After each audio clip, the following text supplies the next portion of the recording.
All right. So you want to dive deep on Karl Popper. You really want to get into the nitty-gritty of why this guy was so obsessed with, like, proving things wrong. You're in for a treat. We're going way beyond the textbook stuff here. This is about understanding what made Popper tick. You know, what led him to those big ideas. And to do that, we kind of have to take a trip back in time. Oh, I like where this is going. Cue the time machine music. Picture Vienna in the early 1900s. It's this bubbling hub of intellectual thought, but also... Let's not forget. On the brink of some seriously chaotic times. It's like the calm before the storm, right? And Popper's smack dab in the middle of it all. Exactly. And this wasn't just some abstract historical backdrop. This was Popper's everyday life. He's surrounded by these grand, sweeping ideologies, Marxism, Freudianism, promising to explain everything under the sun. It's like the intellectual equivalent of those, like, one weird trick ads. Sounds too good to be true, right? Right. And that's exactly what struck Popper as, well, a bit fishy about these theories. Okay, so what was it about these theories that set off his BS detector? The thing is, they were always right, no matter what. No matter what happened in the real world, these theories always seem to have an explanation. Like a horoscope that's so vague it could apply to anyone, any day of the year. Exactly. And Popper saw that as a major red flag. Not exactly the hallmark of good science, then. Not at all. And here's where things get really interesting. Because then along comes Einstein. Ah, the OG science rock star. And Einstein's theory of relativity, well, that was a whole different ballgame. It was risky. He was putting his neck out there, making these very specific, testable predictions that could have completely blown up in his face. Imagine if that whole light bending around the sun thing hadn't worked out. His whole theory would have crumbled. But that's the thing. Einstein embraced the possibility of being wrong. So instead of playing it safe, he's like, bring on the scrutiny. Exactly. And for Popper, this was a major light bulb moment. I bet.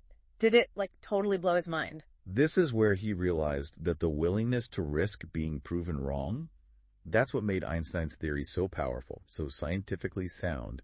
It wasn't about being right all the time, but about being open to being proven wrong. And boom! Just like that, we get Popper's big idea. Falsifiability. It's like he handed us this awesome toolkit for sniffing out BS, whether it's a scientific theory or just some random claim. It's such a powerful concept when you think about it. For Popper, it wasn't enough for an idea to just sound good or even explain a lot of stuff. It had to have the potential to be proven wrong. So it's not about clinging to your ideas for dear life no matter what. It's about being brave enough to say, hey, here's how I could be totally off base. Exactly. Think of it like this.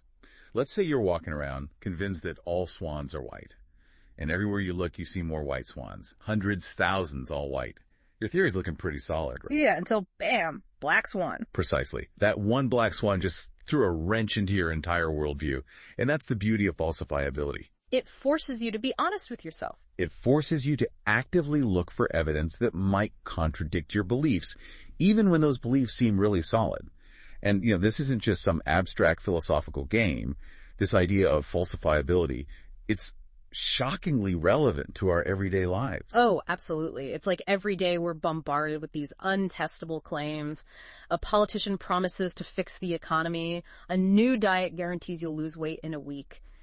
How do we even begin to figure out if these claims are legit? Right. How do we know if they're even worth our attention? It all comes back to falsifiability. It's about looking past the shiny surface and asking, okay, what would it actually take to prove this wrong?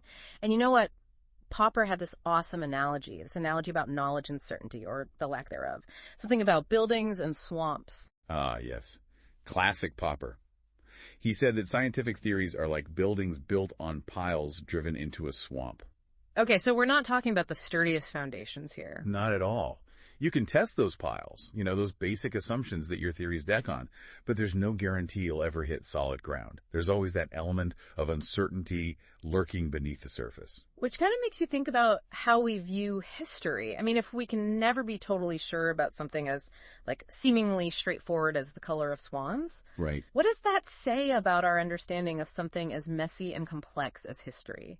And that is a fantastic question. And it gets at the heart of why Karl Popper was so skeptical of these grand historical narratives, especially those that claim to predict the future. So we're talking about, quicksand instead of solid ground when it comes to understanding history. Pretty much.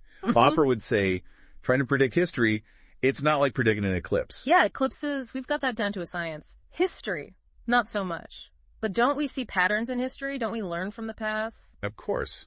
But there's a difference between spotting a trend and uncovering an ironclad law. Okay, so what's the difference? Well, Popper, he talked about this. Trends, they're like those, those platform shoes that were all the rage a while back. They come and go. Laws, though. Laws are more like gravity. They're constant. They're not going out of style anytime soon. Exactly. And the problem is, people who claim to predict history, they often mistake a passing fad for, like, a fundamental law of the universe. So just because I see a pair of bell-bottoms at a vintage store doesn't mean we're about to enter a 70s fashion time warp. Right.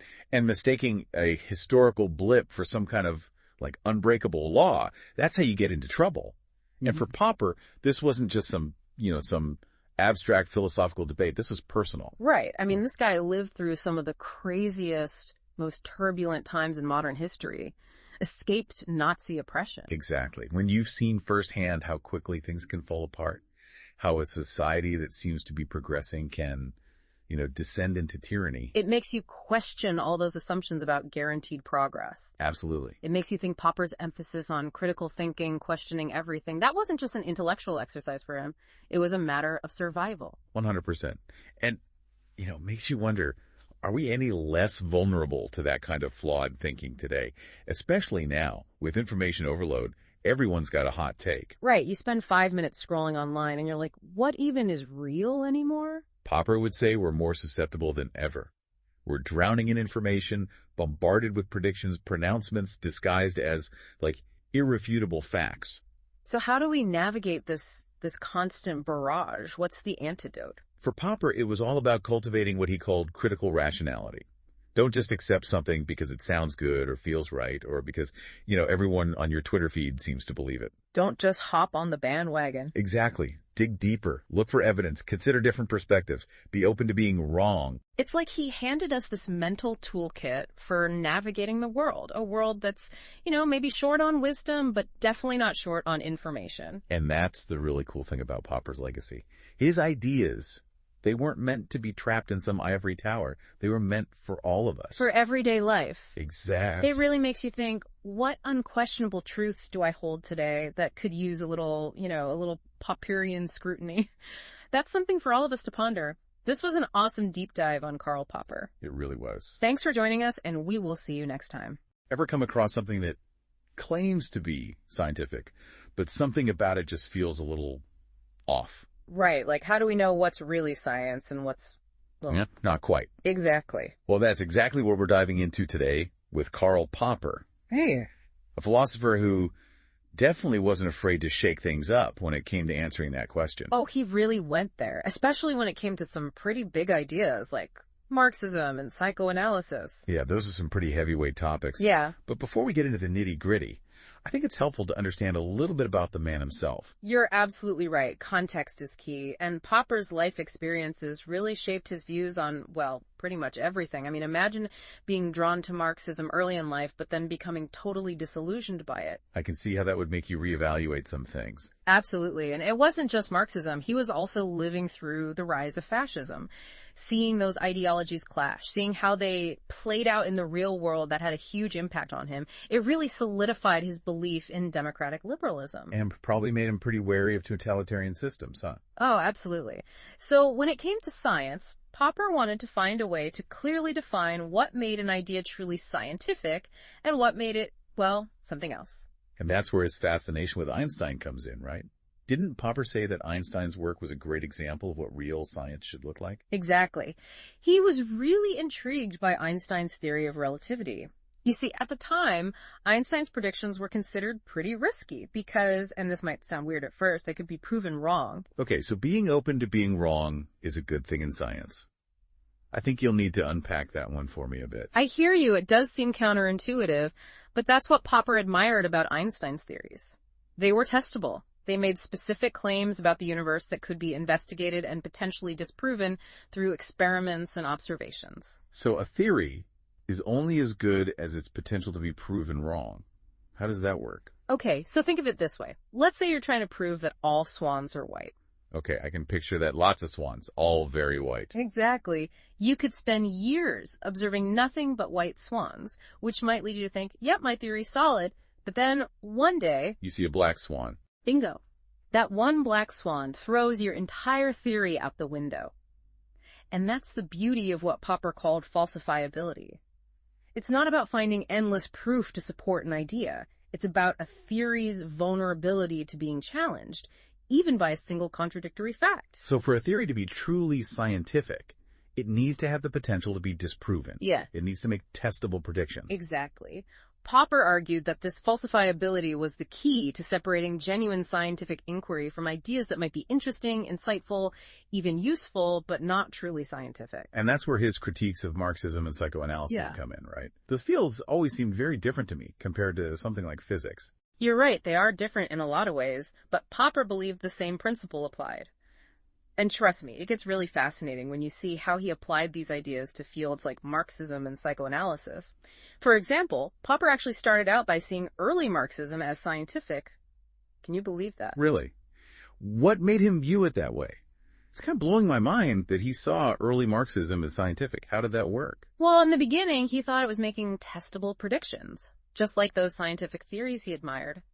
Think about Marx's idea of historical materialism, how societies change over time based on economic systems and class struggle. Right, like how he saw capitalism eventually giving way to socialism. Exactly. Marx believed that these historical transitions were inevitable and predictable, and Popper saw that as something you could potentially test. I mean, you could look at historical trends, economic data, social movements. So it seems like early on, Popper thought, okay, Marxism is putting some bold predictions out there. Let's see if they hold up. Yeah, exactly. But, and here's the big BUT, when those Marxist predictions didn't quite pan out in the way Marx expected, Popper started to have some serious doubts. And one of the big ones was that revolutions weren't happening in those advanced capitalist societies like Marx predicted, right? They were popping up in less industrialized nations instead. Exactly. I mean, Russia wasn't exactly a hotbed of industrial capitalism when the revolution hit, right? So when these contradictions popped up, instead of acknowledging potential flaws in the theory, many Marxists doubled down. They started bending the rules to make things fit. Instead of changing the theory to match reality, they kind of tried to, reinterpret reality, make it fit the theory. Spot on. They'd introduced what Popper called ad hoc explanations to try and explain away these discrepancies. It's kind of like when you get a bad grade on a test. And you blame it on the teacher for having it out for you? Exactly. It might make you feel better in the moment, but it's not really a testable or evidence-based explanation. It's just a way to shield yourself from having to reconsider your initial assumptions. And that's what Popper saw happening with Marxism. Instead of looking at the evidence and saying, maybe we need to rethink some things, many Marxists clung even more tightly to their beliefs. So they were protecting their theory instead of letting it be challenged. And for Popper, that's when a potentially interesting theory, maybe even one with some good ideas, veers into dogma. So it's not really about seeking truth anymore. It's more about defending a worldview. And that was a huge red flag for Popper. I mean, remember how he was deeply troubled by the totalitarian ideologies of his time? He saw this kind of dogmatic thinking as a slippery slope, one that could potentially stifle critical thinking and lead to, really bad outcomes. I can definitely see how you'd make that connection. It's like, if you're so committed to an idea that you're unwilling to even consider the possibility that you might be wrong, how can you have a genuine discussion, let alone make progress? Exactly. It's like being stuck in an echo chamber where everyone just agrees with each other and any dissenting voices are, tuned out, dismissed. Exactly. And that brings us to another area where Popper ruffled some feathers: psychoanalysis. I bet you're wondering how his falsifiability idea applies to something as complex and nuanced as the human mind. You know me too well. To be totally honest, even though I find psychology super interesting, psychoanalysis always seemed a bit like a black box to me. I get it. It can feel very slippery. And that's actually at the heart of Popper's critique.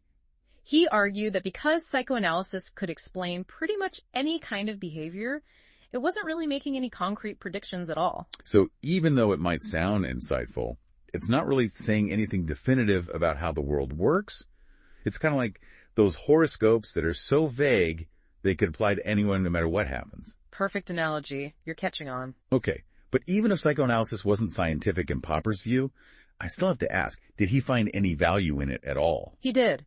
It's important to remember that Popper didn't think psychoanalysis was completely useless. He actually saw it as a really valuable tool for understanding human behavior and generating new ideas. Okay, that makes sense. It's more about recognizing that not everything that's helpful or insightful needs to be scientific in the strictest sense of the word, right? Exactly. It's like using the right tool for the right job. You wouldn't use a hammer when you need a screwdriver. Love that analogy. Yeah. So we've been talking about some pretty abstract ideas here. How do these ideas actually play out in the real world? I mean, how can we use Popper's ideas to navigate all the information that's thrown at us every single day? That's the million-dollar question, right? And it's more relevant than ever in the age of information overload. I mean, think about it. We're constantly bombarded with claims and counterclaims, miracle cures, and scientific breakthroughs. How do we know what to trust? Especially with social media, where things can go viral so quickly. Exactly. It's like anyone can claim anything these days, and it's hard to tell what's based on solid evidence and what's just hype. I think this is where Popper's ideas become super practical. He's basically giving us a set of tools for critical thinking, for evaluating information and making informed decisions. So it's not just about science anymore, it's about how we think about the world around us. Exactly. It's about being critical consumers of information. It's about asking ourselves, who's saying this? What evidence are they basing this on? And most importantly, could they be wrong? Okay, so let's get really concrete. What are some questions we should be asking ourselves when we encounter a new claim or piece of information, especially online? Because let's be real, it's not like we can go around disproving every single thing we see on the internet. Definitely not. But we can start by looking for red flags, like, is the source of the information credible? Are there any conflicts of interest? Are they cherry-picking data to support their claims? Right, like those articles with really clickbaity headlines that are like, this one weird trick will, and you could already guess what they're going to say. Totally. Or those products that claim to be scientifically proven, but when you dig a little deeper, the evidence is pretty shaky. Exactly. And I think it's really easy to fall into the trap of believing things that confirm our existing beliefs or biases. That's why Popper emphasizes the importance of being open to being wrong, of actively seeking out evidence that might challenge our assumptions. It's like that saying, if it sounds too good to be true. It probably is. So, to sum it all up, I think Popper would urge us to approach the world with a healthy dose of skepticism, a willingness to question everything, and most importantly, a commitment to following the evidence wherever it might lead. I love that. Be curious, ask tough questions, and don't be afraid to change your mind. Exactly. That's some seriously good life advice. Well, on that note, we're going to have to wrap up our deep dive into the mind of Karl Popper. We've covered a lot of ground today, from falsifiability to swans, from Marxism to psychoanalysis. Whew. And we didn't even get to string theory. That's for another day. Definitely for another deep dive. But for now, dear listener, we'll leave you with this. What truths have you maybe accepted without questioning them too deeply? What assumptions might you be holding on to that could benefit from a little Popperian scrutiny? Keep those questions in mind, and until next time, happy deep diving. Ever get that feeling? Something that sounds all sciencey, but just feels off. Oh, yeah, totally. Like, what about those fad diets? The ones that are like, eat this weird food and lose 30 pounds. Exactly, or gadgets that promise you the world, you know? Those miracle cures. And don't even get me started on those clickbait headlines like, study proves this changes everything. Oh, I know, right? It's like, how much of this stuff is actually legit? Well, that's what we're diving into today. Turns out there's this really powerful idea, falsifiability, that can help us cut through all that noise. Falsifiability. Okay. Sounds intense. It's actually pretty straightforward, and it comes from this philosopher named Karl Popper. He had some groundbreaking ideas about what makes something truly scientific. I'm intrigued. Walk me through it. So Popper looked at how science was often done, where people tried to prove their ideas right by gathering tons of evidence, building their case. Yeah, like I've got all this data to back me up. Right. But Popper's big insight was that it's way too easy to find evidence that seems to support an idea, even if that idea is wrong. Yeah, I can see that. If you're only looking for stuff that confirms what you already think, you're going to find it. Exactly. It's like that old saying, if you're a hammer, everything looks like a nail. Huh. Love that. But, okay, so how do we avoid that trap? Enter falsifiability. You got it. Popper said a good scientific theory isn't about being right all the time, but about being open to being proven wrong. That's falsifiability. the idea that a theory has to be testable and it has to be possible to disprove it. Okay, so it's not about building an airtight case, but about poking holes in your own ideas. Interesting. Yes, and Popper even called genuine scientific theories prohibitive because they actually rule things out. Instead of just piling up evidence, they're like, okay, if my idea is wrong, here's what we'd find. That's a really different way of thinking about it. So it's less about saying, see, more proof I'm right, and more about actively trying to find where you might be wrong. You've got it. And by doing that, we actually get closer to the truth, even if it means letting go of ideas we really like. Makes you wonder how many things we just accept as true that wouldn't hold up if we thought about them this way. I know, right? This really blew my mind. Take something like the law of conservation of energy. Energy can't be created or destroyed, only transformed. Seems pretty basic, right? Yeah, we kind of take that for granted. But here's the thing. It's virtually impossible to prove that definitively. Really? How so? It's like trying to prove there are no black swans in the world. You could look at 1,000 white swans, 10,000, 1,000,000, and it wouldn't rule out the possibility that somewhere out there's a black swan. I see what you mean. It only takes finding one to disprove the whole idea. Exactly. And with the conservation of energy, we just haven't found that black swan yet. Doesn't mean it's not out there, but the search is what keeps science moving forward. So we've got these fundamental ideas we base so much on, and even those are about constantly testing and challenging, not about finding ultimate proof. And you know what else is interesting? Popper wasn't all about cold, hard logic. He had this great anecdote about Einstein, and how even Einstein believed those big aha moments, those breakthroughs in science, they often come from intellectual love and intuition. So there's a place for creativity in all this, even when we're being super rigorous. Absolutely. Intuition plays a part, but then we test those hunches against reality, against the possibility of being wrong. Okay, I'm starting to see how this applies. So when we encounter a claim, we shouldn't just look for what supports it, but also ask, how could this be wrong? Exactly. So Popper took this even further. He went on to classify different fields based on how well they lined up with this idea of falsifiability. Like, he considered physics, chemistry, even some areas of psychology to be true sciences because their theories can be tested, they can be disproven, they're falsifiable. Makes sense. So what about the fields that don't quite fit that? Well, he called those pre-sciences. They might have potential, but they don't have that same level of rigor. Like, he put psychoanalysis in this category. Interesting stuff for sure, but not as clear-cut when it comes to falsifiability. And then there's the stuff that just isn't science at all, right? Yeah, Popper was pretty skeptical of things like astrology and phrenology. They make claims that you can't really test or disprove. They just kind of exist, regardless of whether there's evidence for or against them. So falsifiability is like a BS detector. It helps us figure out what's worth paying attention to, what to be skeptical of. Exactly. Next time you see a headline like "Study proves X cures Y," don't just take it at face value. Channel your inner Popper and ask, how was this tested? Could it have been disproven, or are they just cherry-picking data? It's like that healthy skepticism we always talk about. And it makes you wonder what Popper would make of some of the newer fields out there. Artificial intelligence, the way we study social media. Are those truly falsifiable? Are we even asking the right questions? Now, those are questions worth thinking about. Ever come across something, that everyone seems to accept as a fact, and then suddenly, bam, it turns out to be totally wrong? Makes you wonder how much of what we believe is actually true, right? Especially in science. Well, that's exactly what we're diving into today with the ideas of Karl Popper. He was this philosopher, really shook things up in how we think about scientific knowledge. Buckle up, because we're about to wade into some fascinating territory.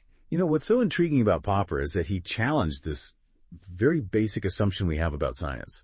Like the idea that it's all about proving things right. He said, hold on, it's actually more about proving things wrong. Okay, trying to prove things wrong. Now that's a head scratcher. How does that even work? Well, imagine you're trying to build a house, right?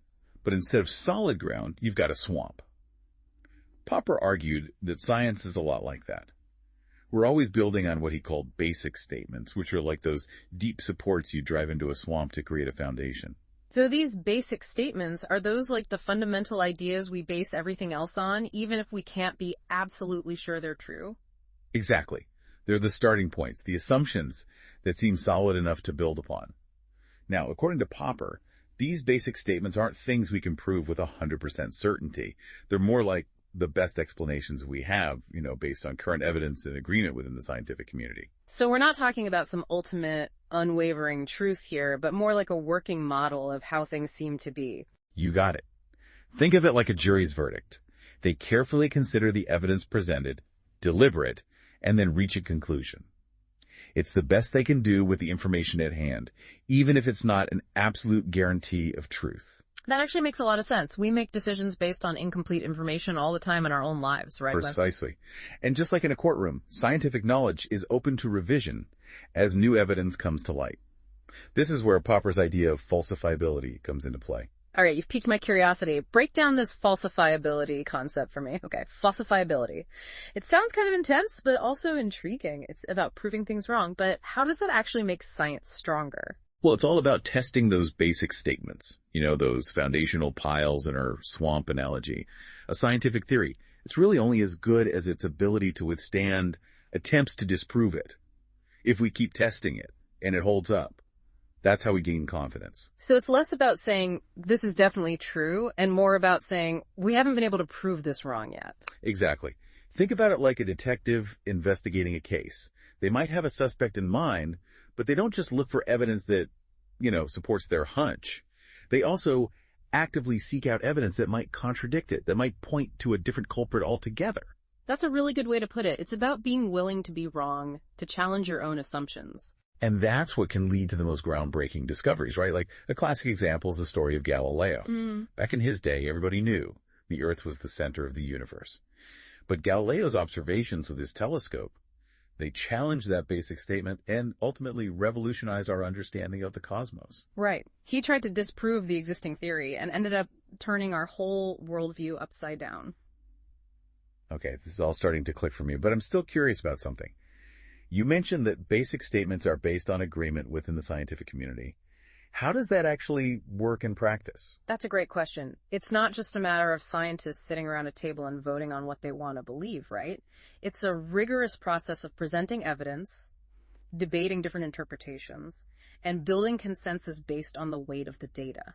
So it's like a constant back and forth, a kind of intellectual tug of war, where the best ideas, the ones that can withstand the most scrutiny, are the ones that eventually gain acceptance. Exactly. And even then, those accepted ideas aren't set in stone. Remember, what we accept as a basic statement today might be revised or even completely overturned tomorrow if new evidence emerges. Popper called this the relativity of basic statements. A bit of a mouthful, but a really important concept. It's definitely making me rethink how much I take for granted, even when it comes to things that seem like settled science. So if even the most fundamental ideas in science are open to revision, does that mean that anything goes? How do we separate the scientifically sound from, the just plain shaky? Well, that's where the real strength of Popper's philosophy comes in. It's not about throwing out all standards and saying everyone's opinion is equally valid.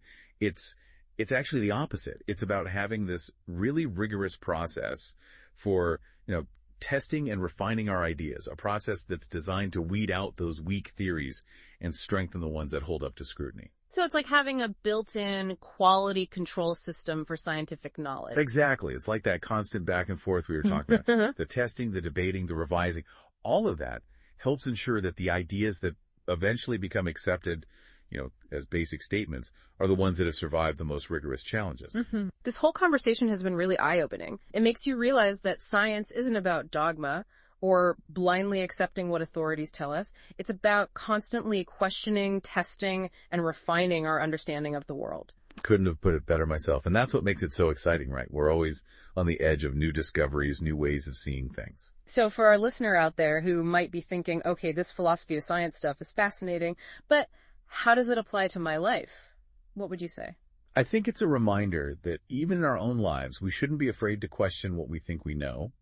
Don't just accept something as true because everyone says so, or because it's always been that way. Be curious, be skeptical, and be open-minded to changing your mind when presented with, new evidence. It's about embracing that spirit of inquiry, that willingness to venture into the swamp, knowing that the ground might shift beneath our feet. And who knows? Maybe we'll even uncover some surprising truths along the way. Exactly. It's about enjoying that journey of discovery, even if it means occasionally having to rebuild our foundations. Well, this deep dive has definitely given us a lot to think about, and we hope it sparks some curiosity for you too. Remember, the next time you encounter a scientific fact, don't be afraid to ask, but what if it's not entirely true? You might just be on the verge of your own personal deep dive discovery. All right, everybody, get ready. Because in this deep dive, we're tackling how we actually learn. And not just, the surface stuff, but like the nitty gritty. How do we go from, to, whoa, I get it. Yeah. You've been wrestling with some Karl Popper, right? Heavy hitter in philosophy. And for good reason. He had some wild ideas about how knowledge grows. And get this, he'd probably say it's not even about being right as much as we might think. Yeah, Popper really flips the script on how we usually think about learning, We think it's like collecting info, building a wall, brick by brick, right? Popper's like, nope, starts with a problem, a crack in the wall of what we thought we knew. Crack in the wall, I like that itch you gotta scratch. So instead of neatly collecting data, it's like we bump into something that just doesn't fit. Exactly. And that's where it gets juicy. Because for Popper, next step isn't finding data to prove we're right. He says we leap forward.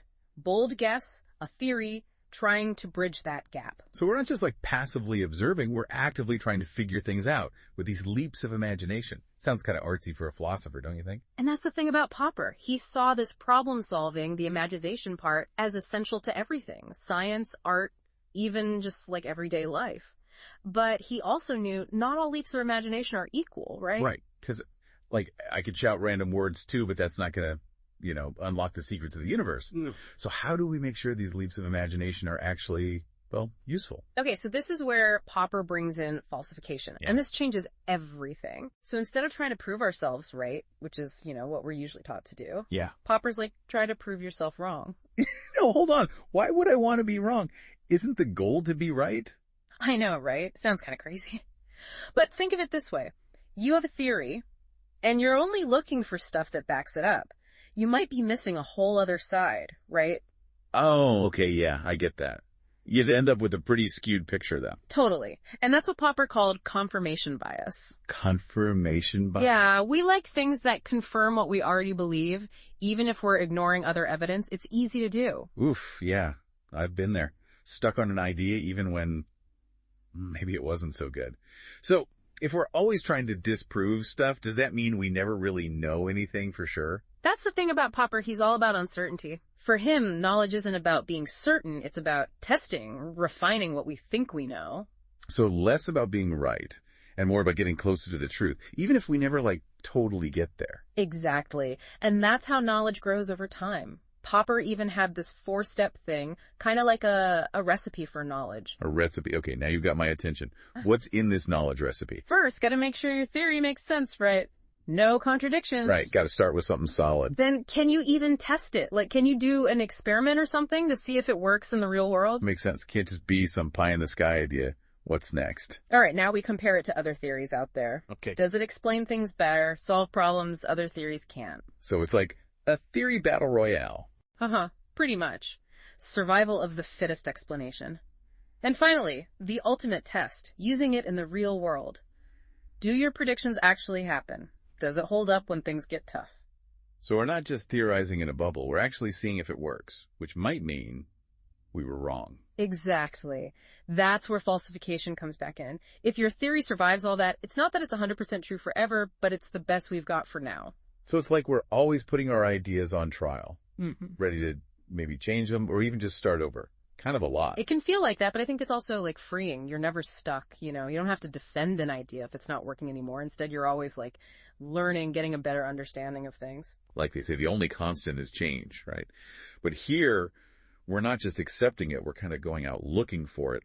Come on, universe, prove me wrong. Then at least we're a little closer to what's actually true. Exactly. And that's where thinking critically comes in, right? It's not enough to just be like, okay, I believe that, or no, don't believe it. Yeah. You got to break it down, look at the evidence, decide for yourself. So how do we even do that? Yeah. Especially these days, right? I mean, there's information everywhere, opinions. Sometimes it's hard to know what's real. $1 million question, right? I think Popper would say, start with being curious. Don't be afraid to ask questions, even if they seem kind of basic or, make people uncomfortable. Oh yeah, be that person. Oh. The one who's like, but wait, what about this? I love it. Exactly. And when you see something new, don't just accept it. Think about, like, who's saying it, what's the proof, maybe they're biased in some way. So it's about thinking for yourself, not Mhm. just letting other people decide what you believe. Popper was all about that, huh? Totally. He believed that knowledge is something we help create. It's not just given to us, you know? This has been wild. Really makes you think. Yeah. But let's bring it back to, well, you listening. You're out there. You've got your own problems, your own way of seeing things. What's one big thing you want them to remember from our Popper deep dive? If I had to pick one thing, it's that uncertainty is okay. Question everything. And don't be afraid to change your mind. That's how we really learn. So well said. And you know what? One more little Popperism before we go. What's something you know is true? Like absolutely no doubt. Now, try to prove yourself wrong, just as a thought experiment. What would it take to make you question it? Might be kind of scary, but hey, that's how we grow, right? Keep those minds open, keep asking those questions, and we'll catch you on the next deep dive. Ever get the feeling that science is supposed to be this, like, perfectly accurate thing? You know, always getting everything right? Right. Well, today's deep dive might flip that idea on its head a little bit. Yeah. We're going deep into how science really makes progress. And to guide us, we've got Karl Popper, a philosopher who really shook things up when it comes to how we think about truth and actually knowing things. Yeah, he really made people rethink some stuff. It's really common to think about science as this straight line. Yeah. You know, you get closer and closer to the truth. Yeah. But Popper, he's like, hold on a sec. He says more like a winding road. Okay. And sometimes getting things wrong, well, that can be just as important as getting them right. Interesting. So let's unpack that a bit. I mean, it just feels natural to go with the explanations that seem really likely, right? Like if I look outside and see a bunch of dark clouds gathering a buck, I'm grabbing my umbrella. For sure, for sure. It's got to be rain, not like gummy bears suddenly falling from the sky. Exactly. Our brains, they love to find those likely situations, stuff that just makes sense. But Popper's point is, if we only focus on what's probable, we're missing out on a big chunk of what makes scientific discovery so cool. Okay, I'm listening. He's saying we got to be open to the improbable too, the bold ideas. Right. The stuff that seems kind of crazy at first. So it's not enough to just play it safe with whatever explanation that seems most likely. Right. There's something important about those bold theories, right? The ones that make you go, wait, really? Exactly. Imagine if we all just accepted what seems like the most likely explanation for how the stars and planets move. We'd still think everything revolves around us, huh? Exactly. We had to be willing to at least consider those less likely ideas, like the Earth going around the sun. It's true. That's how we made such a huge leap in understanding the universe. That's a perfect example of how sticking with what just seems like the most likely explanation could have really held us back. So how do we figure out which theories are worth looking into, even if they seem a little out there at first? Popper talks about something called informative content, doesn't he? Yes. He says that we should really focus on theories with high informative content. These are theories that make bold claims, and because of that, they're easier to test. Okay, I think I get it. It's like a theory that's really specific, even if it's risky, gives you a lot more to work with than one that just explains stuff we already know. So it's about theories that take a risk, they stick their neck out. And yeah, that makes them easier to prove wrong, but it also opens up this possibility of discovering something really, really groundbreaking. Exactly. A great example is Einstein's theory of general relativity. Right. It made these wild claims about gravity, right? Totally different from what everyone thought back then with Newtonian physics. And sure, people were skeptical at first. I bet. It was a totally different way of thinking about it. Right. But here's the thing. Those claims, they were testable. And when those tests happened, like that famous solar eclipse expedition back in 1919, Yes. they actually backed up what Einstein was saying. Exactly. And that's what's so important about having a theory with high informative content. Even if it shakes things up at first, if it's true, those tests, those observations, they'll bear it out. It can lead to some really remarkable breakthroughs in our understanding. It really can change everything. It really makes you realize how much those big shifts in how we see the world, those revolutions in science, they often come from being willing to look at those bold ideas even if they seem a little out there at first. Yeah, totally. Those big breakthroughs, they often happen when someone's brave enough to say, hey, what if everything we think we know is wrong? And then they actually test it out. Right. But this whole thing about being testable gets me thinking, if we're always open to being wrong, how can we ever really be sure about anything in science? That's a big question, right? And it's one Popper really wrestled with. See, he said, even our observations, the things we base all of science on, they're not actually perfectly objective. Interesting. Yeah, they're influenced by what we already know or what we think we know. He called it background knowledge. So it's like we're looking at the world through these glasses that are tinted a certain color based on what we already believe. That could really skew things, couldn't it? Totally. It's a double-edged sword. Yeah. On the one hand, we need some kind of base understanding to even start making sense of the world. But yeah, it can also make us blind to other explanations or things we just weren't expecting to see that don't fit with what we think we know. So how does that play out, like, in real-life science? Can you give me an example? Okay, so imagine you're a scientist, right? You're studying animal behavior, but everything you've been taught is all about instinct. Animals operate on instinct. Right. So you design your experiments and interpret your results through that lens. You might completely miss out on some more complex cognitive stuff that's actually going on with the animals because it just doesn't fit with what you're expecting. That makes a lot of sense. It's like trying to put together a puzzle, but you're only looking for the pieces that fit this picture in your head. You might miss out on a way cooler picture because of it. Exactly.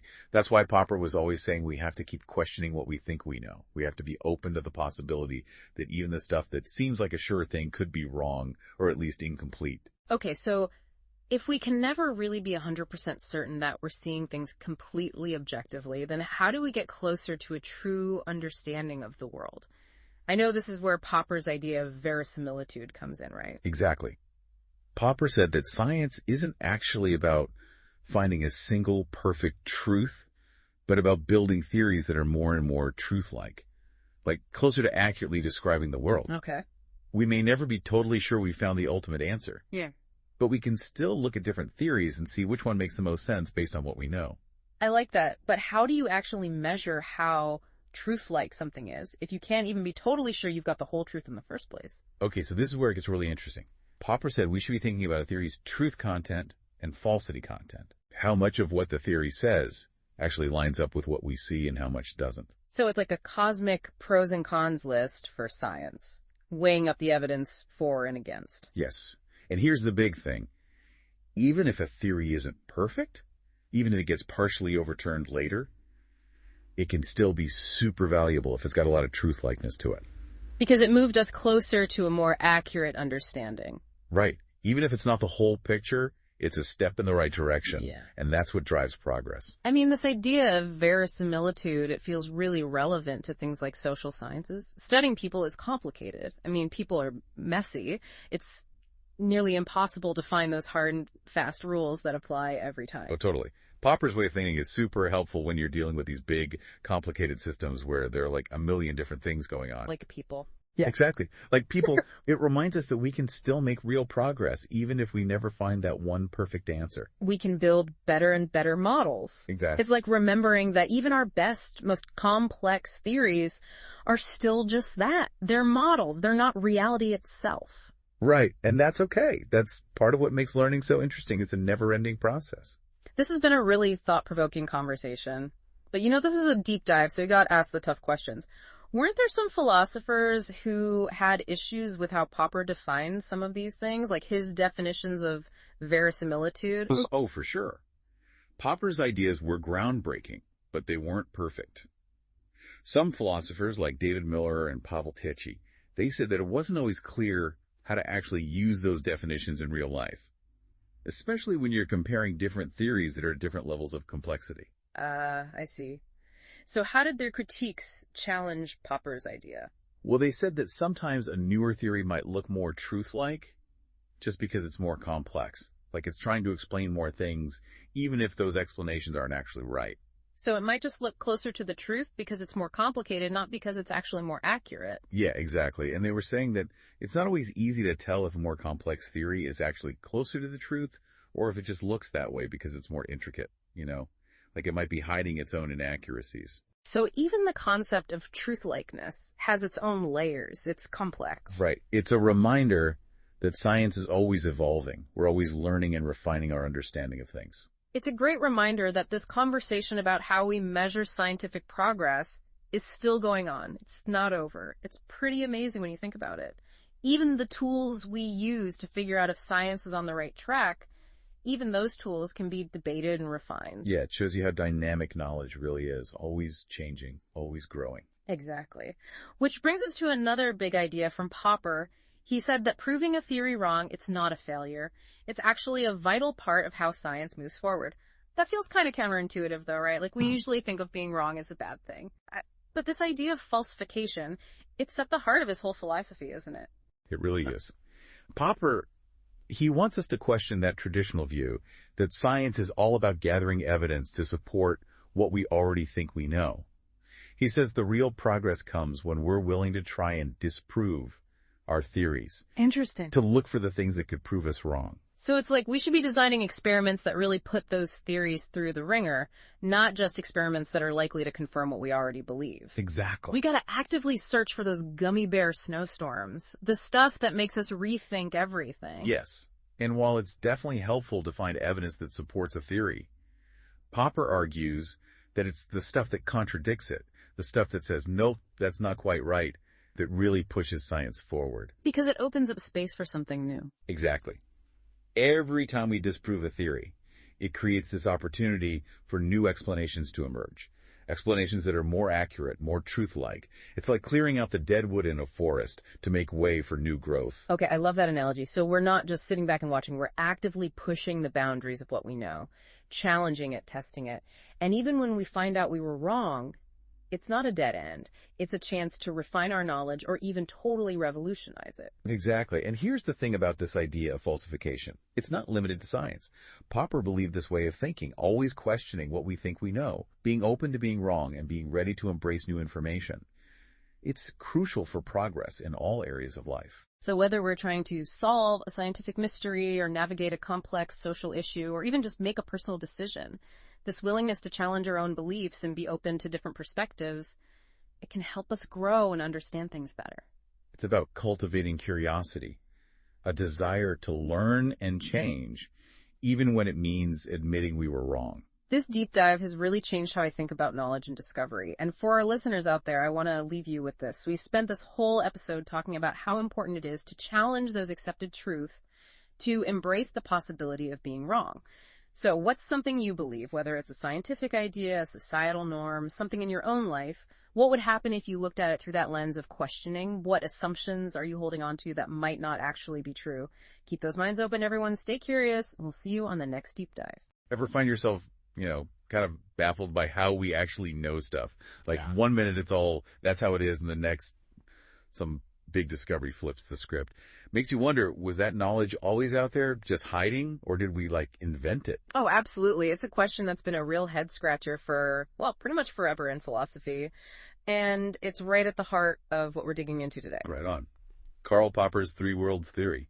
Dude had some seriously out there ideas about knowledge. Got some excerpts right here. And trust me, this is where things get really interesting. Yeah, Popper, he was kind of a, a bit of a maverick in the world of epistemology. Say it again? Sorry, gotta keep it real for the listeners. No worries. Basically, it's the study of how we know what we know. And Popper, he wasn't content with just peeking inside our heads and figuring out how we personally come to believe things. He wanted to grasp what gives knowledge, especially scientific knowledge. It's, it's authority, what makes it stick. So not just whether I feel super sure about something. Exactly. Popper thought focusing on those gut feelings, those subjective, I'm positive moments, that was building knowledge on shaky ground. He was way more into this idea of, justification, validity. What makes something objectively true, regardless of my feelings or yours? Okay, but that jump, right? Yeah. From my gut feeling to some big objective truth, that feels huge. Yeah. How do we even bridge that gap? Well, Popper found a super clever way by linking knowledge to, wait for it, evolution. Well, hold up. Evolution? Like with dinosaurs and stuff? Well, kinda. He said, think about how humans, physically evolve over time, right? Well, he was like, we're evolving intellectually too, and as we do, we're spitting out these intellectual products, and get this, they actually shape the world around us. Intellectual products sounds a little abstract, Yeah. What are we talking about here? Okay, picture this. A beaver building a dam. It's this crazy feat of engineering, but it also totally changes the whole environment, right? Popper said humans, we do something similar, but instead of dams, we're cranking out scientific theories, governments, even art and music. He called them exosomatic artifacts. Okay, gotta stop you right there. Exosomatic artifact. Yeah. So like things that originate in our minds, but then they like pop out and exist outside of us. You got it. They take on a life of their own, totally independent, bigger than any one person. And those artifacts, they're not just sitting pretty, they're mixing it up, interacting with the world, just like that beaver dam. So like our ideas, our creations, they're like tools we build to actually mess with the world around us. Exactly. They become part of this massive system that's way bigger than any one of us. And that is where his three worlds theory comes in. It's his attempt to map out where all these exosomatic artifacts fit in the grand scheme of, well, everything. All right. You've got me hooked. Lay it on me. What are these three worlds all about? Where does all this like mind-blowing stuff actually live? Okay. So picture this. World one. This is the physical world, right? Everything you can see, touch, smell, trees, oceans, the microphone we're talking into right now, that's all world one. The stage where everything happens. Gotcha. World one, the concrete jungle, the whole shebang. So what about world two? What's going on in there? World two, that's where things get a little more, internal. This is the world inside your head. All your thoughts, your dreams, your emotions, that's all happening in world two. It's that subjective experience, what it's like to be you. Okay, so world one, it's the outside world, and world two, it's our inner world. But then, this is where Popper throws us a curveball, right?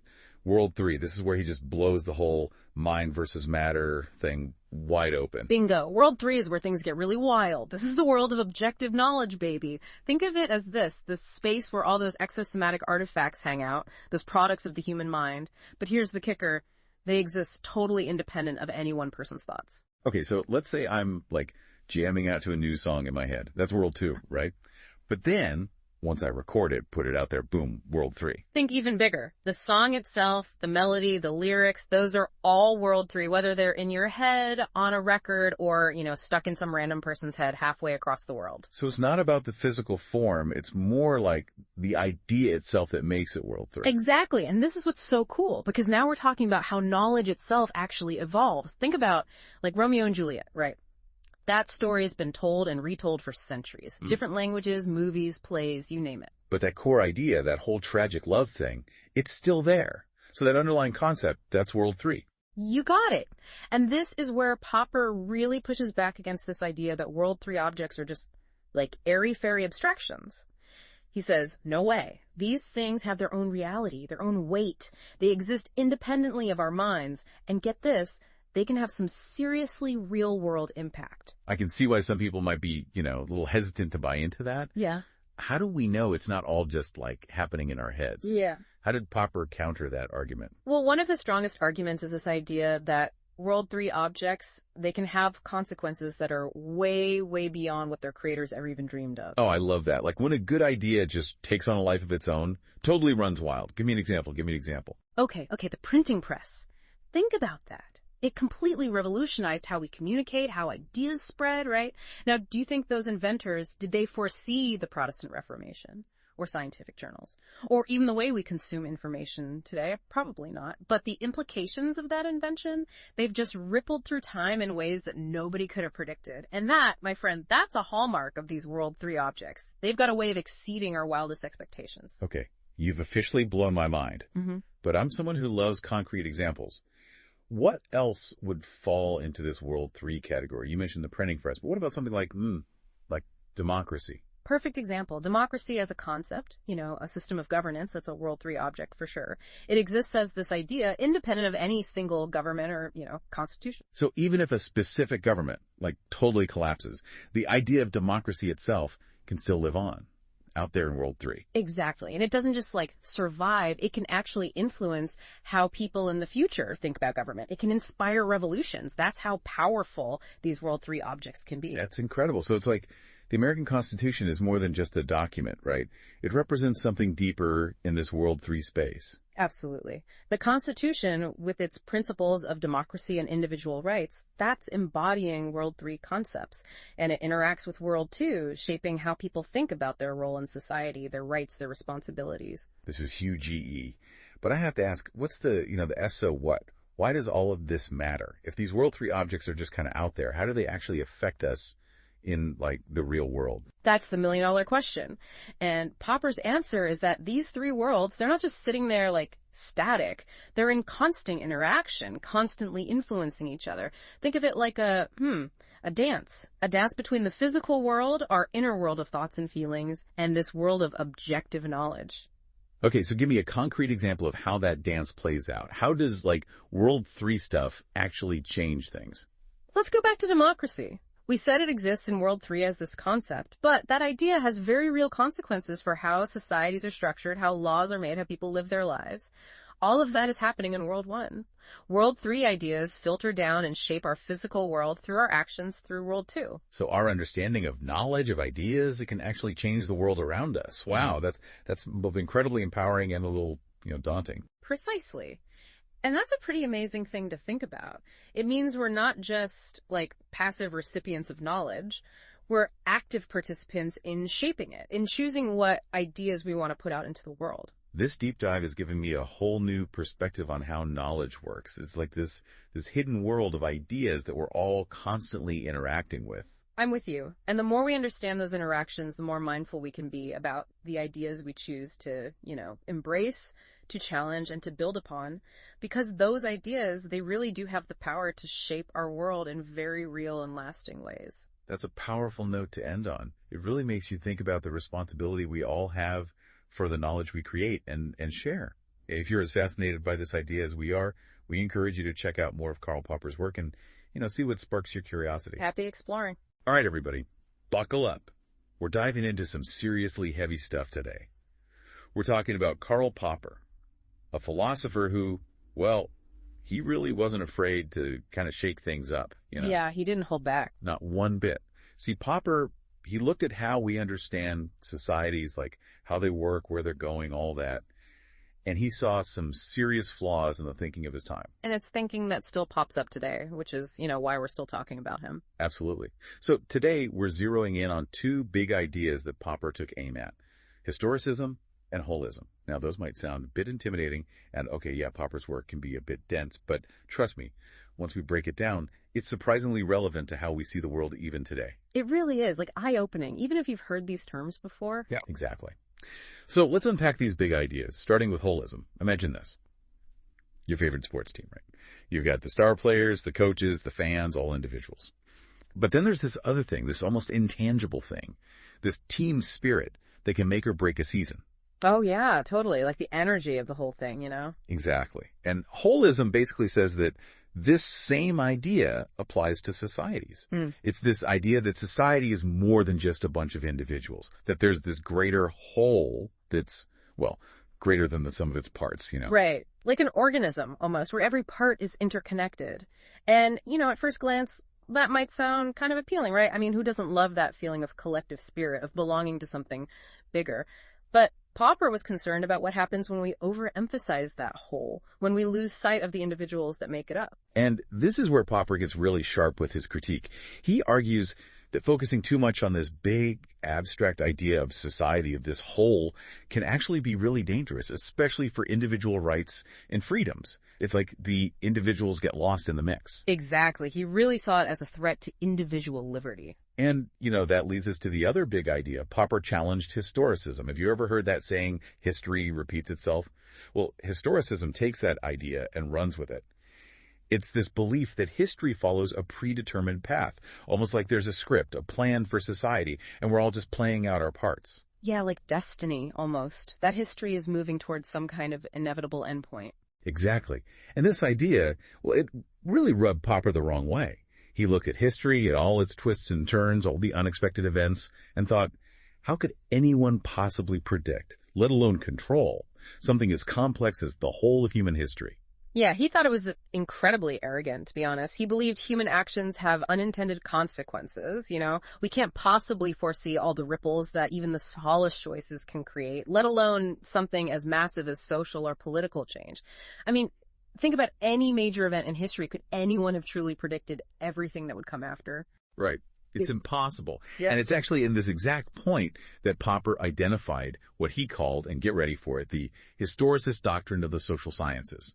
Essentially, it's this belief that not only can we understand the past, but we can use that understanding to predict and even control the future of society.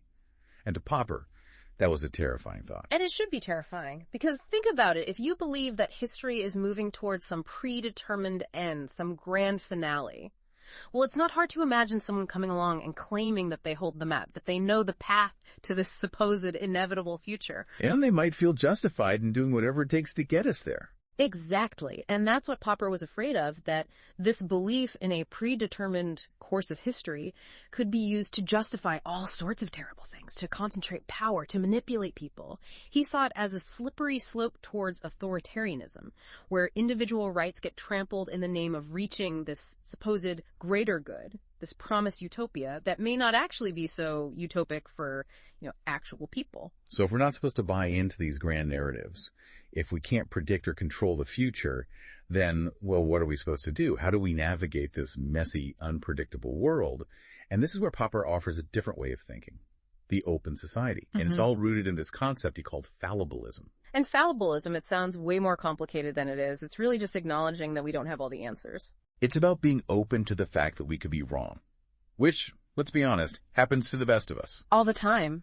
And more than just admitting we might be wrong, it's about being actively open to being proven wrong, to having our beliefs challenged and refined. And that right there is the heart of the open society. It is. It's about creating a society where debate is encouraged, not stifled, where different viewpoints are welcomed, and where we're constantly questioning and testing our assumptions, even our most cherished beliefs.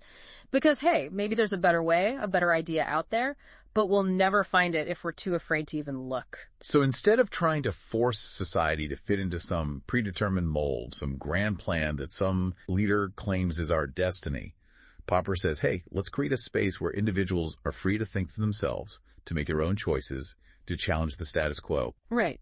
It's about embracing the unknown, the unexpected, and recognizing that the future is not a set path, but a horizon of possibilities that we create together through our actions and through our willingness to engage with each other, even when we disagree. And that's what makes Popper's ideas so relevant today. I mean, think about it. This isn't just some abstract philosophy from 100 years ago. These debates about the role of the individual versus the collective, about how we handle different viewpoints, about the balance of freedom and security, I mean, they're more relevant now than ever. They really are. Think about everything happening with censorship these days, or the role of government in our lives. How about the way social media algorithms kind of shape what we see and how we understand the world? Popper reminds us that any ideology, any group, any system, even if it comes from a good place, any system that claims to have all the answers, that tries to shut down debate or dissent, that tries to fit everyone into one box, well, that can be a really dangerous thing. It's so easy to get caught up in those big picture narratives, those promises of a better world, a perfect society. But Popper urges us to remember the importance of individual freedom, of critical thinking, of constantly questioning and challenging the world around us, because that's how we build a society that's truly open, that's truly dynamic, and that truly values the individual. And that's the challenge, isn't it? Balancing individual freedom with the common good. It's messy, it's complex, there's no easy answers, and it's something we have to constantly grapple with. It is. And here, that's exactly the kind of conversation Karl Popper wants us to have. So, as you go about your day, think about this. Where do you draw the line between individual freedom and the needs of the many? What does it truly mean to have an open society? And are we willing to put in the work, even when it's hard, even when it's uncomfortable, to keep those conversations going? Ever catch yourself daydreaming about the future, wishing you could just get a little sneak peek, see what's coming down the road? Oh, absolutely. I think it's such a basic human thing, right? To want to know what's going to happen. Totally. I mean, just imagine knowing if that big risk you're thinking about is actually going to pay off or not. Talk about peace of mind, right? No kidding. But here's the thing. It's not just daydreams, right? We try to predict the future all the time, in a million little ways every day. Yeah, it's true. From what we're going to have for dinner to global economic trends. Exactly. Which kind of makes you wonder, how good are we really at this whole predicting the future thing? Yeah, we can nail down eclipses down to the second, but what about stuff like predicting the next big social or political shift? Can we do that? And that, my friend, is the million-dollar question. It's what we're going to dig into today with a little help from Karl Popper. Now, he was this philosopher who really got into like the nitty-gritty of knowledge and what we can actually know about the future. So just to be clear, this isn't about like breaking out the tarot cards or anything. No fortune-telling here. Right. We're talking about the limits of what we can know about the future, especially when it comes to something as messy and complicated as, well, society. Right. Popper was really interested in this idea of historicism. It's this belief that history like follows these set laws, these patterns, and if we could just crack the code, then boom, we know exactly what's next. Okay, so kind of like how we understand physics, like gravity always works the same way no matter what. Exactly. And I mean, it's tempting to think that way. Yeah. Because we do see patterns in history, Yeah. right? Cycles, cause and effect, the drill. But Popper was like, hold on a sec.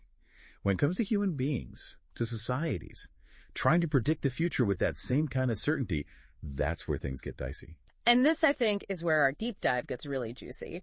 Because Popper didn't just say, nope, can't predict the future, end of story. He offered a totally different way of thinking about it, like a whole new framework for understanding how the present and the future relate. Totally. He argued that while we humans have always been drawn to the allure of prophecy, we often kind of misunderstand what scientific prediction really is.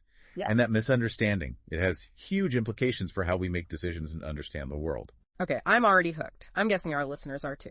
So let's unpack this a bit.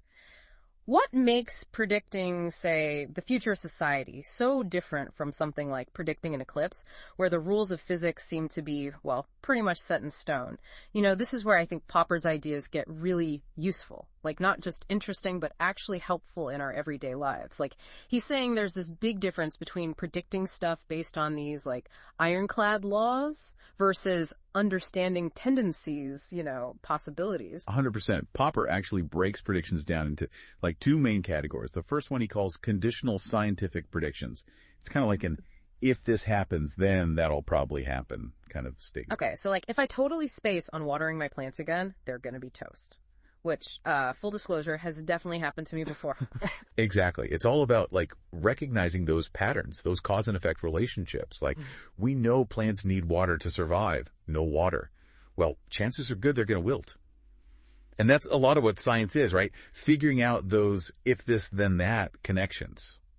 But then there's that other kind of prediction, right? The ones that feel kind of like, I don't know, going to a fortune teller? Right. Popper calls those unconditional scientific prophecies. It's that bold statement like, this will happen. No ifs, ands, or buts about it. So more like, the stock market's going to totally crash next Tuesday, mark my words. Exactly. And Popper's point is that while those kinds of predictions might feel tempting, like, who wouldn't want to know that kind of stuff? They often fall outside of what science can really tell us. It's one thing to say, hey, the stock market goes up and down based on all these different factors, so yeah, crashes are possible. But to say when it'll happen with total certainty, that's a whole different ballgame. So how does that apply to, like, understanding the future of society? It's not like there's some kind of social physics textbook with all the answers, right? Right. And that's Popper's big argument. He's saying that unlike, say, the solar system, which follows these pretty predictable patterns, societies, way more complex, constantly changing, tons of variables, human choices, interactions, all this stuff we can't control or even fully understand. It makes you realize, like, how much we crave that feeling of certainty, It's almost like we want to believe there's a formula for predicting the next big revolution, the next social movement. I get it. Certainty is comforting. But Popper's warning us that when we mistake those if this, then that predictions for those bold, it will be this way prophecies, when we're looking for guarantees in a world that's full of possibilities, that's when we risk, like, misinterpreting the lessons of the past, making decisions based on faulty assumptions. So if we can't predict the future perfectly, I mean, if we really take that to heart, what does that mean for how we plan, how we make decisions, even just how we think about the future? It's like, okay, so if we're really taking Popper seriously here, we got to accept that we can't predict the future perfectly. But then, like, where does that leave us? Do we just give up on trying to understand where we're headed at all? Because that seems, I don't know, almost as impractical as thinking we've got some crystal ball, right? And that's exactly where Popper gets really, really interesting. He'd be the first to say that, like, accepting the limits of prediction doesn't mean throwing in the towel. If anything, it's the total opposite. It's about understanding those limits so we can make better decisions, smarter choices. Okay, I'm hearing a but coming here.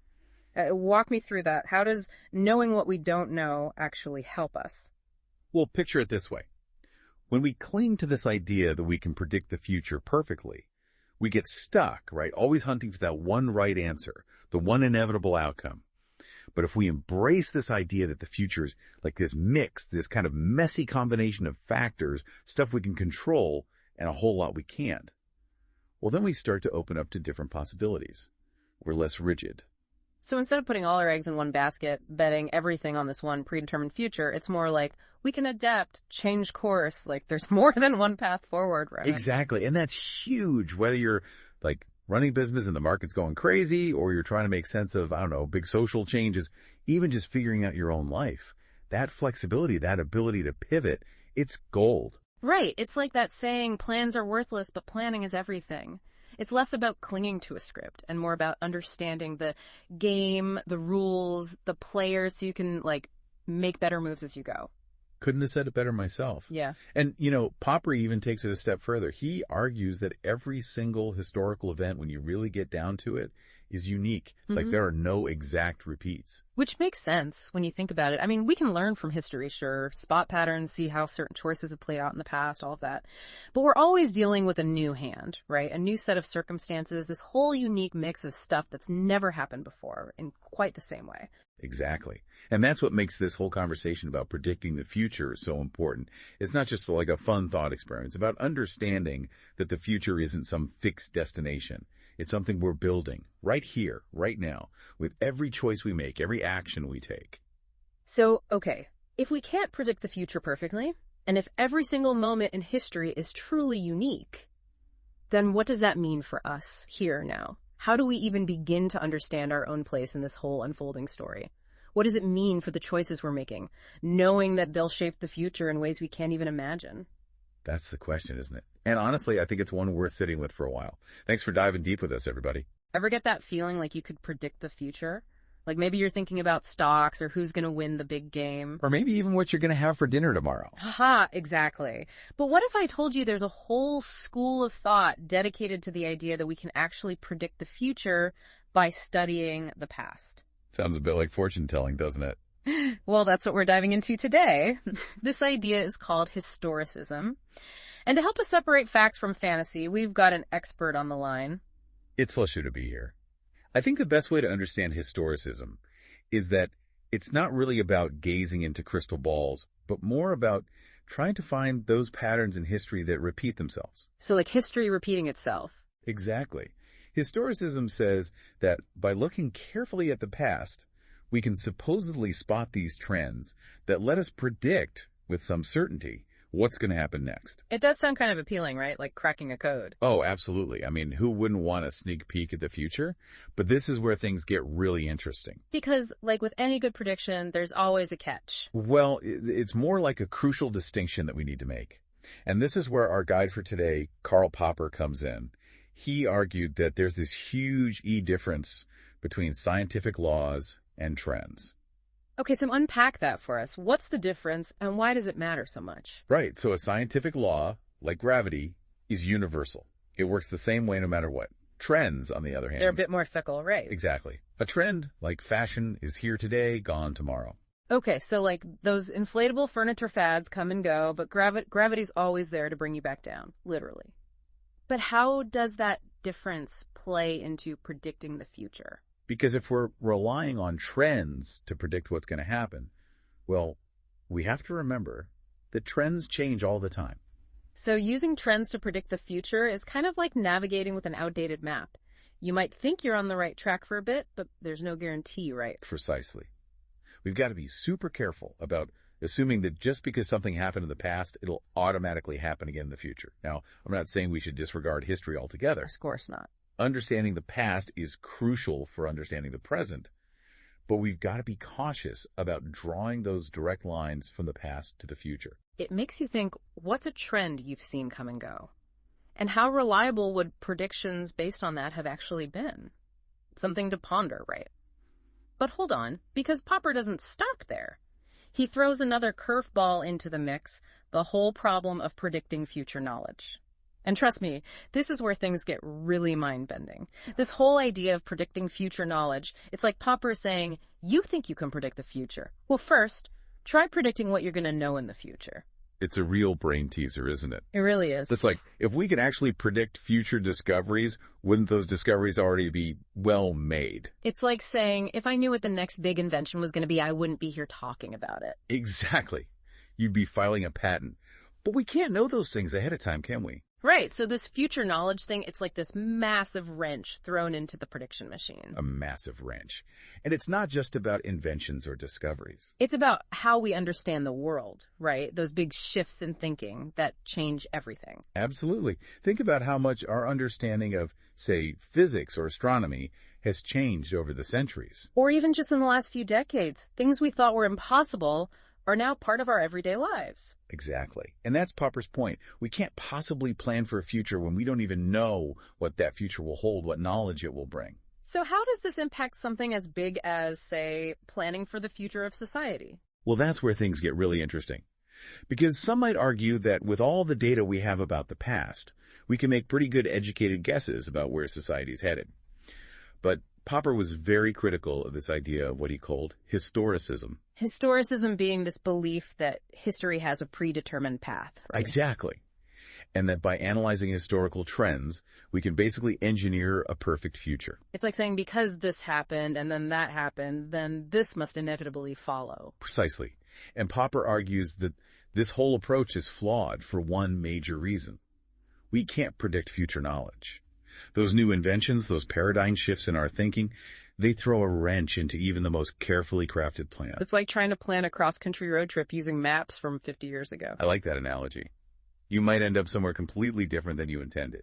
Or miss out on some amazing new discoveries along the way. So instead of these rigid, all-encompassing plans for the future, what does Popper suggest we do? Well, in a nutshell, he suggests that we embrace the unknown. Which, I'll admit, sounds a bit daunting at first. It does, doesn't it? Like, let's just throw our hands up and see what happens. But that's not what he's advocating for, is he? Not at all. Instead of trying to control every aspect of the future, he proposes this idea of what he called piecemeal social engineering. Piecemeal social engineering? I'll admit, it doesn't exactly roll off the tongue. It does sound a bit clunky, I'll give you that. But it's a very practical approach, actually. So instead of these huge sweeping plans, it's more about being flexible, more adaptable to change. Precisely. And this is where Popper saw this strong connection between piecemeal social engineering and the scientific method. Oh, I see. So in science, you don't cling to an idea if the evidence doesn't support it, right? Right. You adapt, you refine your hypothesis, and you keep searching for a better understanding. And that's how Popper thought we should approach social and political issues, too. So it's less about saying, this is exactly how it's going to be, and more about saying, okay, based on what we know now, what's the best way to address this particular issue? It's a much more grounded approach. I know I've tried to plan out my entire life before life doesn't always cooperate. That's an understatement. Because sometimes it's those unexpected detours that lead us to the most interesting places. But here's the real question. How does this all connect back to us? To the everyday person? We've talked about governments, about planning for society, but how does understanding historicism, how does understanding Popper's ideas actually impact how we make decisions in our own lives? And that's why I love these deep dives. We always bring it back around to you, because this isn't just some abstract philosophy we're talking about here. This stuff actually matters in our daily lives. It really does. Yeah. I mean, think about it. We live in this age of big data, right? Oh, yeah. Algorithms are everywhere trying to predict everything from what you'll buy online to what job you'll have 5 years from now. And who we're going to marry. Exactly. It's kind of creepy when you think about it. It is a little bit, isn't it? But my point is that with all this data flying around, it's really easy to fall into this trap of thinking that the future is a pre-programmed thing. Right. Like it's all been decided already. Exactly. Right. But if Popper's right, if we accept that we can't truly predict the future, well, then we also have to accept that we have a role in shaping what that future will be. It's a bit humbling to realize we can't predict everything, but also empowering at the same time. Absolutely. And to wrap things up here, I think it's important to remember that while we may not be able to predict the future with absolute certainty, that doesn't mean we should just throw our hands up and say, whatever happens, happens. Right. It's not about giving up on planning or making informed decisions. Exactly. It's about acknowledging those limitations and instead focusing on being adaptable, on being resilient, on being ready to respond to the unexpected. And that's our deep dive for today. We explored historicism, we grappled with the idea of future knowledge, and we learned why maybe, just maybe, the future is a lot more open to possibility than we often think. Hey everyone, welcome back for another deep dive. You've been digging into Karl Popper. His ideas, especially that whole falsification thing, really shook things up in the philosophy of science, right? Definitely. Popper's influence is huge, but like with any big thinker, not everyone ended up on Team Popper. Which is why we're doing a deep dive on those criticisms. Get ready for some serious philosophical sparring. So, just a quick recap for anyone tuning in, we're talking falsificationism, that a good scientific theory should be open to being proven wrong. Right. Testable. Exactly. Right. And then there's that whole demarcation problem, figuring out what counts as real science versus, well, everything else. And Popper definitely had some thoughts on where to draw that line, but that's also where a lot of the pushback comes in. Yeah, let's get into it. One of the big ones is about these basic statements in science, those fundamental observations that theories are built on. Popper wasn't buying that those were purely objective, like our senses are just perfect instruments. Yeah, he was very much like, hold on, there's always some decision involved in accepting these basic statements, some element of like agreement or convention. And that's where it gets skissing, because it opens up this whole can of worms about conventionalism. Like, Are we really getting closer to objective truth if we're just deciding what observations count as basic? That's a big question, right? How much of what we call scientific knowledge is really shaped by these agreements within the scientific community, these conventions, as opposed to some pure objective reality out there? It's like those optical illusions where the same image can be seen in two totally different ways. Like, is it a duck or a rabbit? Oh, I love those. It kind of depends on how you're looking at it, right? What your brain is expecting to see. Exactly. And that's what's so mind-bending about this critique. It makes you wonder if, even at that basic level of observation, we're always seeing what we're primed to see because of our existing frameworks. So we've got this idea that maybe Popper's basic statements are a little too cozy with conventionalism for some. Where does the critique go from there? Well, a really common example that people use to illustrate Popper's whole falsification thing is the discovery of the planet Neptune. Oh yeah, back in the 19th century, astronomers were like, wait, Uranus isn't quite moving the way Newton's laws say it should. Right. It was a real head scratcher at the time. But then they used those same Newtonian laws to predict there was this whole other planet just hiding out there in space. And guess what? They found it. Exactly. It felt like a win for team falsificationism, a theory proving it was legit by making a risky prediction that actually panned out. It seemed like a pretty clear-cut case. Yeah. But hold on a second. What if Neptune hadn't been found? That's a good question. What if they'd searched and searched, but no Neptune? Would everyone have just immediately tossed out Newton's laws of motion? I mean, it's easy to look back now and be like, of course they found Neptune. It was the only logical outcome. But I get what you're saying. Science is usually way more messy than that. Exactly. It's rarely that straightforward.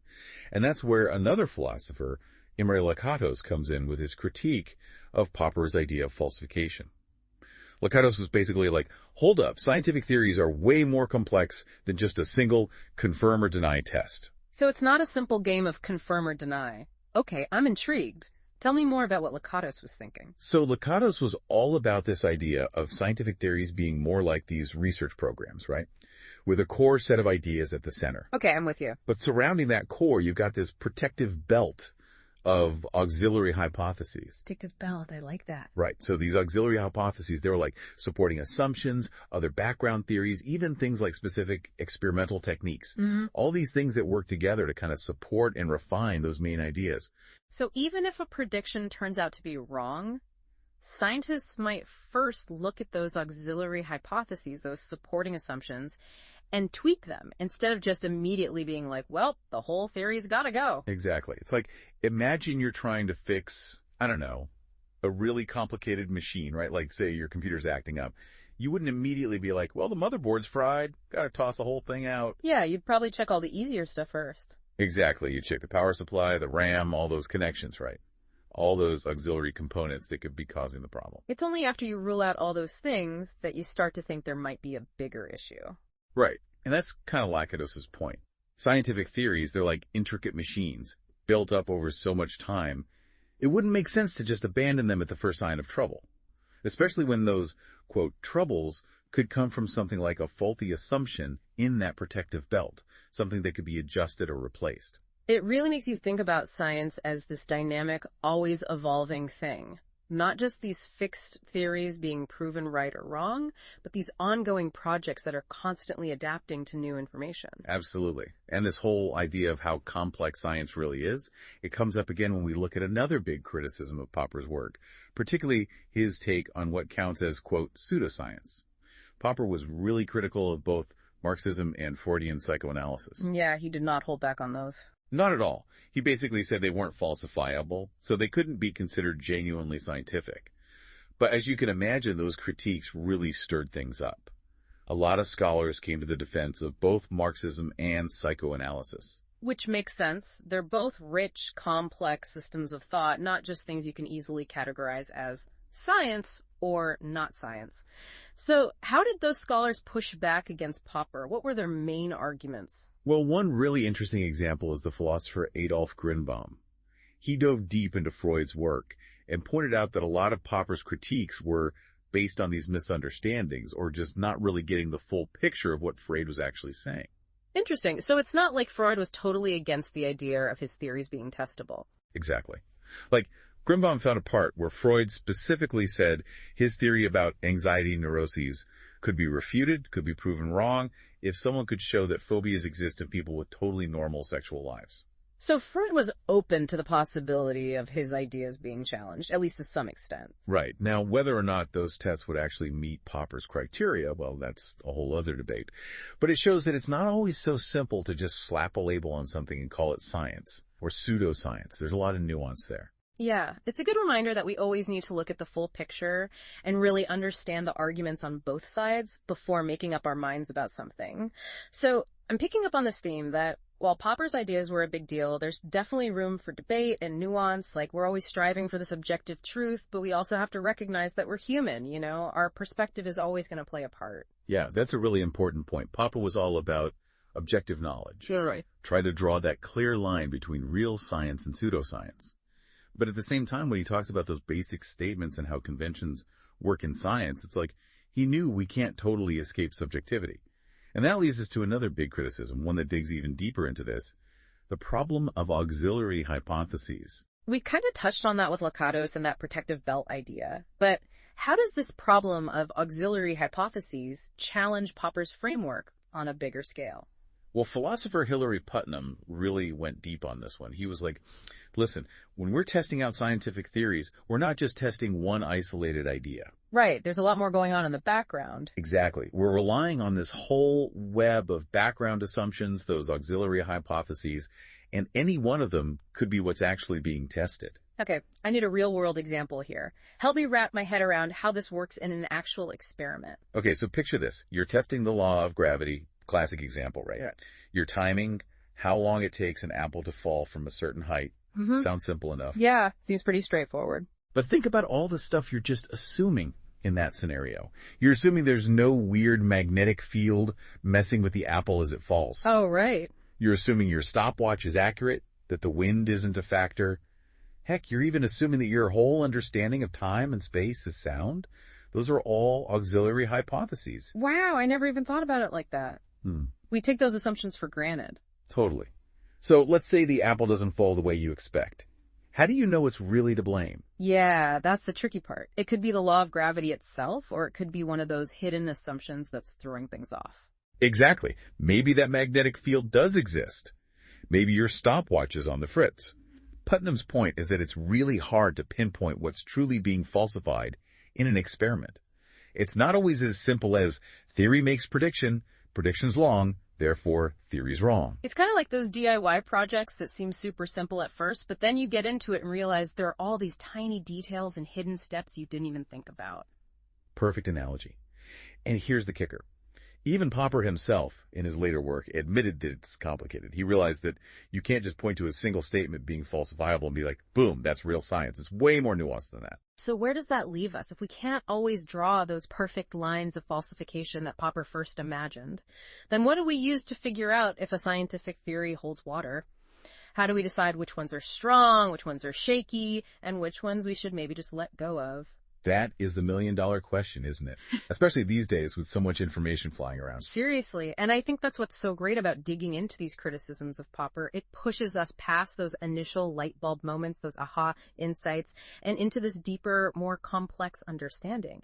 It forces us to really wrestle with the reality of how we build knowledge, test it, and sometimes, even change our minds when new information comes up. Couldn't have said it better myself.